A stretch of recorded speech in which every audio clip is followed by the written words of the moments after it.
Bom, pessoal, boa tarde, boa noite, bom dia. Não sei qual horário vocês vão estar assistindo esse vídeo. Espero que vocês estejam todos bem, quem esteja me ouvindo aqui. O meu nome é Vitor Cunha. Bom, antes de me apresentar, eu já vou botar aqui a minha tela que tenha um pouquinho da introdução do que eu vou apresentar hoje aqui para vocês. Bom, como eu tinha dito, né, o meu nome é Vitor Cunha, eu sou aluno de doutorado no programa de pós-graduação em História da Universidade Federal de Pelotas, a UFPEL, aqui do Rio Grande do Sul. Antes disso, eu fiz a minha formação, a minha graduação, licenciatura em História e o meu mestrado em História, ambos pela URGS, pela Universidade Federal do Rio Grande do Sul. Bom, o professor, agradeço imensamente o convite do professor Dr. Bruno Ochoa, coordenador do LEON, né, do Laboratório de Estudos para Outros Medievos, e que está coordenando também esse projeto, né, construindo outros medievos pelo Brasil, o qual eu agradeço muito o convite de fazer parte e poder apresentar um pouquinho da minha pesquisa, né, ou do que eu pretendo que a minha pesquisa seja nos próximos anos, né. Eu comecei meu doutorado em março desse ano, então uma pesquisa que foi um objeto que eu vim construindo ao longo desses últimos meses, né, até eu chegar nessa ideia aqui. E o título, então, da minha pesquisa é o seguinte: a aceitação da observância do duplo sabá na Etiópia cristã, uma cronologia. Que coisa diferente, né? Que coisa estranha, mas, enfim. Primeiro eu vou falar um pouquinho do contexto dessa aceitação dessa dupla observância, tá? E aí meu recorte já vai se estabelecendo um pouco dentro disso aqui. Em 1450, o Negus Tsar Jacob, que governou entre 1434 e 1468, presidiu um concílio religioso de Dabra Metmak. Dabra Metmak é uma igreja e foi feito um concílio nesse local. Nesse concílio estavam presentes os eustatianos, que eram os filhos espirituais do monge Eustateus. Tá? Se a gente fosse pegar o termo original, seriam os Dakika Eustateus. Tá? E, além deles, estavam também os representantes da igreja etíope, especialmente a alta cúpula, que eram os metropolitanos, o Micael e o Gabriel. Tá? Esses dois metropolitanos, eles tinham chegado há pouco tempo na Etiópia cristã, eles vieram, isso historicamente, esses metropolitanos, eles vinham do Egito, né? Então isso demonstra até uma certa ligação do cristianismo etíope com esse cristianismo copta, né? Egípcio. Então, historicamente, esses metropolitanos vinham de lá. E, nesse concílio, ele é, digamos que, o ponto máximo da disputa entre esses eustatianos, que eram os defensores da ortodoxia, da observância do duplo sabá, e os representantes da igreja, que eram contrários a essa prática. Tá? O que acontece, pessoal? Na Etiópia cristã, essa questão, no concílio, no final se decidiu pela ortodoxia da observância. Tá? O Tsar Jacob, ele teve uma participação muito importante nessa decisão. E por que eu vou dizer isso? Bom, antes de falar propriamente disso, é importante falar uma coisinha. Bom, a gente falando em duplo sabá, em sábado e domingo, bom, a primeira coisa que a gente vai remeter é que mas o sábado pode ser talvez considerado um traço mais judaico, né, do que cristão. Bom, essa questão, pessoal, do duplo sabá, ela é muito mais antiga do que o século XV ou XIV, enfim, tá? A gente já tem essa questão sendo falada no Concílio de Laodiceia. Tá? Esse concílio ele aconteceu, a data dele precisa não se conseguiu estabelecer, mas ele aconteceu entre 343 e 381. Tá? E no cânone 29 das atas do concílio está dito o seguinte: os cristãos não devem judaizar descansando no sábado, mas devem trabalhar nesse dia, ao invés disso, honrando o dia do Senhor. E se puderem, descansando como cristãos. Mas se algum for considerado judaizante, sejam eles o anátema de Cristo. O que está dito aqui para nós, pessoal? O sábado, ele é um dia sagrado também. E ele pode ter características litúrgicas, enfim, diferentes do sábado judaico. Tá? Essa é uma questão muito importante aqui, porque numa leitura rápida, enfim, não muito atenta, pode parecer que há talvez uma certa condenação do sábado aqui. Mas não necessariamente isso é verdade. Não há uma condenação da prática. Há a condenação da prática judaica pelos cristãos, mas não há uma condenação específica em relação ao sábado. Tá? Bom, há também, nesse século IV, uma nova apreciação do sábado em algumas partes da cristandade. Tá? Em alguns locais, especialmente nas comunidades monásticas egípcias, que começa isso, a realização de cultos, celebrações eucarísticas, pedidos de interrompimento de trabalho, enfim. Essas ideias, essas concepções, elas surgem nessas comunidades monásticas egípcias, mas elas começam a se espalhar pela Ásia Menor e pela Síria. E é assim que se acredita que, que essa noção do sábado com uma função religiosa específica e não judaica se espalhou e talvez tenha chegado na Etiópia. Só que assim, isso a gente está falando século IV, né, pessoal? Pô, o meu recorte é século XV, XIV, XV, XVI, tá? São 1000 anos, praticamente, entre o início desse movimento de chegada, talvez, ou movimento endógeno, isso não tem muito como a gente comprovar, inclusive, mas a gente pode ter os dois, né? Tanto um movimento externo chegando nesse território da Etiópia cristã, em Axum, na verdade, no século IV, e posteriormente Etiópia cristã, mas também um movimento interno de apreciação desse duplo sabá, tá? Bom, e na Etiópia cristã, então, especificamente, tá? Bom, como eu disse, né, pessoal, o meu recorte ele não é tão recuado no tempo. Ele é século XIV, XV, XVI. Bom, a bibliografia, a historiografia, falando a respeito do sabá na Etiópia cristã, ela aponta que há múltiplas possibilidades para ele.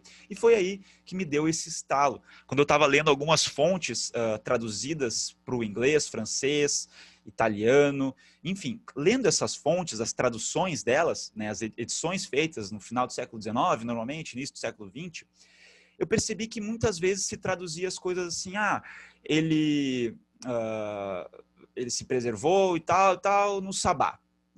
E volta e meia aparecia sabá. E eu ficava com essa pulga atrás da orelha, né? Porque eu pensava, tá, mas sabá remete a sábado ou a domingo? Certo? Foi assim que eu comecei a pensar sobre isso, e aí que eu fui chegando nesse problema. No meu mestrado eu não desenvolvi muito essa ideia, mas eu já tangenciei um pouco ela, toquei um pouco nesse assunto, e agora no meu doutorado eu quero ir mais a fundo nisso. Bom, mas essas múltiplas possibilidades, então, o que é? Sambá, pessoal, é o sabá, seria a tradução, tá? Aqui, então, tá na língua original, em inglês, né? Não sei se vocês conseguem ver meu mouse aí, acho que sim.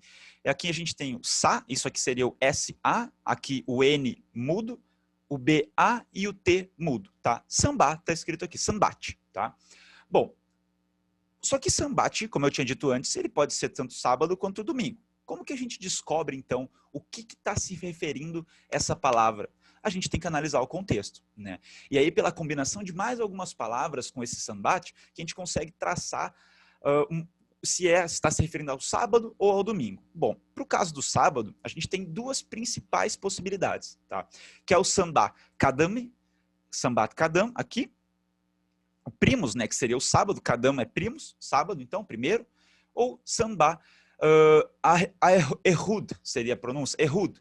Aqui estaria escrito Ehud, né? Eyud, desculpa. E isso significa, então, Eyud vem de judeu, então seria o sabá dos judeus, sabá de Yuden, né? Bom, e o domingo? O domingo, pessoal, ele costuma estar mais ligado ao sambá Ehad, que estaria, então, essa féria prima, ou dominica, que seria o domingo, ou sambat cristiano, tá? Aqui embaixo, cristiano escrito, que seria o sábado, né? O sabá dos cristãos, tá? Então seria o domingo, certo?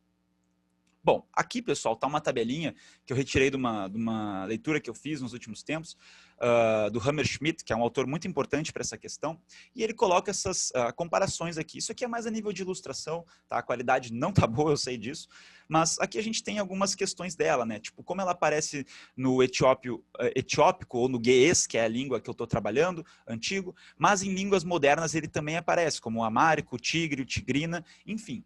Essas variações, então, elas meio que se mantêm nessas línguas mais modernas da Etiópia, tá?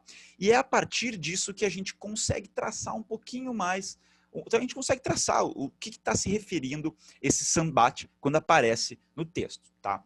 Antes de partir para as fontes, falar um pouquinho delas, eu queria só fazer uma colocação. Isso pode ser entendido talvez como um traço judaizante, né, como eu tinha comentado antes. Só que não é, pessoal. Por que não é? Porque, tá, beleza, tem a questão do sábado, que ela é muito importante para o judaísmo, só que esse sábado, para o cristianismo ortodoxo etíope, ou primeiro para o cristianismo etíope, depois ele passa a fazer parte da ortodoxia, né, ele não é considerado um traço judaizante, né, ele tem um outro significado. o cristianismo etíope, em primeiro lugar, ele é muito ligado ao Antigo Testamento, tá? Então não é só essa questão aqui que vai aparecer, só essa questão do sábado, né, que vai aparecer como algo importante para esse cristianismo etíope. Vão ter outras questões que também vão ser importantes e que vão estar mais ligadas ao Antigo Testamento, tá? E é aí que a gente não pode fazer uma confusão, né? Não é porque está ligado ao Antigo Testamento que é um traço judaizante. Talvez numa origem isso possa ter relação? Pode, mas não é algo comprovado historicamente, pela historiografia, enfim, isso é uma questão em aberto, né? O que a gente sabe é que esse sabá, para os cristãos etíopes, ele é muito diferente do sabá judaico, né? Ele é especialmente um dia de adoração e instrução na religião. É um dia que as pessoas iam para a igreja orar, é um dia que elas iam adorar, ser instruídas, que elas celebravam a Eucaristia, né, que faziam a adoração da cruz, que faziam o ágape, né, que é um banquete ritualístico, enfim. Então não era um dia de jejum, por exemplo, era um dia muito mais festivo do que o domingo, por exemplo. Domingo já tem um outro significado, né? E essa questão de implicar nisso um traço judaizante está muito ligado a uma má interpretação que os contatos com os latinos, europeus, enfim, levou a historiografia a sustentar por um certo tempo, né? Porque os cristãos europeus, latinos, enfim, católicos, que seja, quando chegavam lá, quando tiveram contatos com essas populações, viam essa preservação do sábado e diziam: nossa, mas o cristianismo etíope, ele é herético, ele é judeu.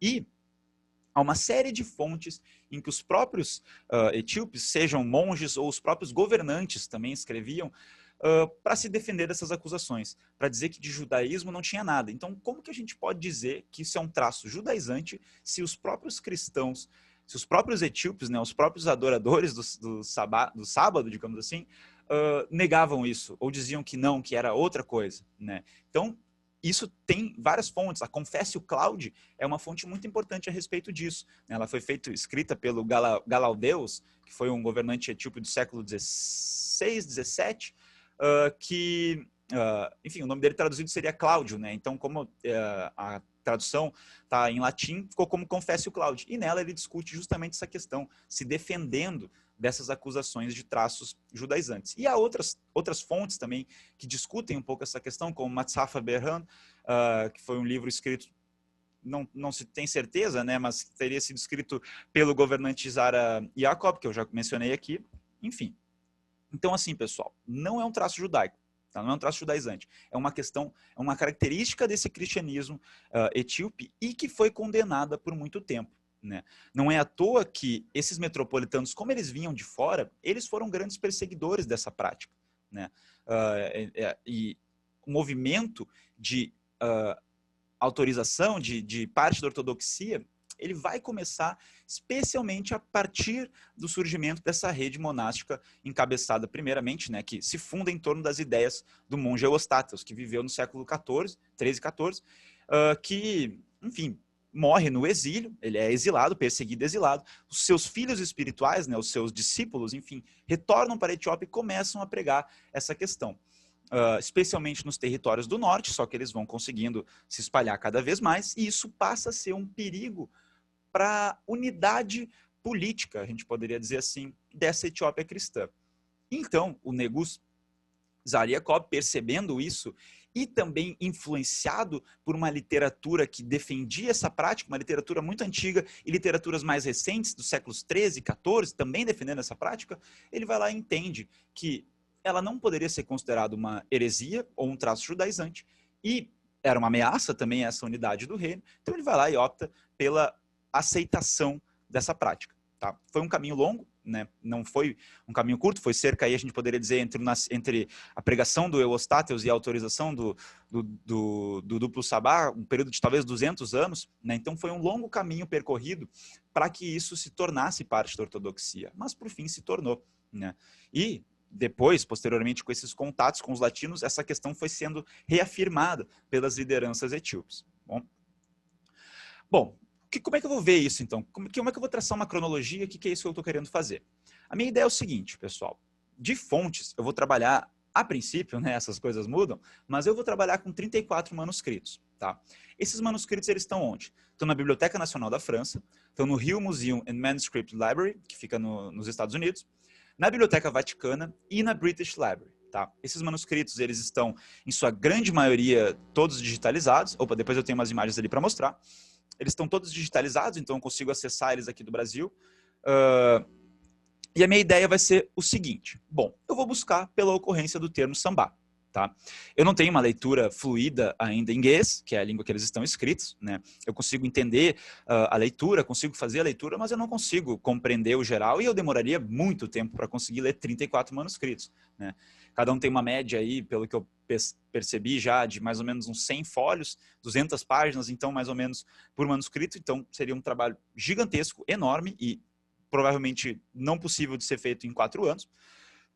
Então a minha ideia não é ler esses manuscritos na íntegra. A minha ideia é buscar essa palavra, né, procurar ela, a ocorrência dela nos textos, e depois analisar o contexto de ocorrência da palavra, para tentar traçar. Ela se refere ao sábado ou ao domingo? Como que é visto essa questão? Está sendo feita uma crítica ao sábado? Está sendo feita uma defesa do sábado? Né? Se está falando apenas em domingo ou se está falando também no sábado. E aí, a partir disso, eu vou pensar, aonde que esse manuscrito foi produzido? Qual local? Qual é a data? Qual é a rede monástica que produziu ele? Porque a gente tem 3 principais redes, eu poderia dizer 2, mas eu considero os eustatianos como uma das redes também. Mas a gente tem uma rede ligada a Dabra Libanos e outra ligada a Dabra Haik, tá? Cada uma delas também disputavam entre si, mas elas eram mais contrárias a essa questão dos eustatianos, que seria para mim essa terceira rede. Então, no que eu já percebi, essas 2 redes, elas faziam uma certa contrariedade à observância do duplo sabá.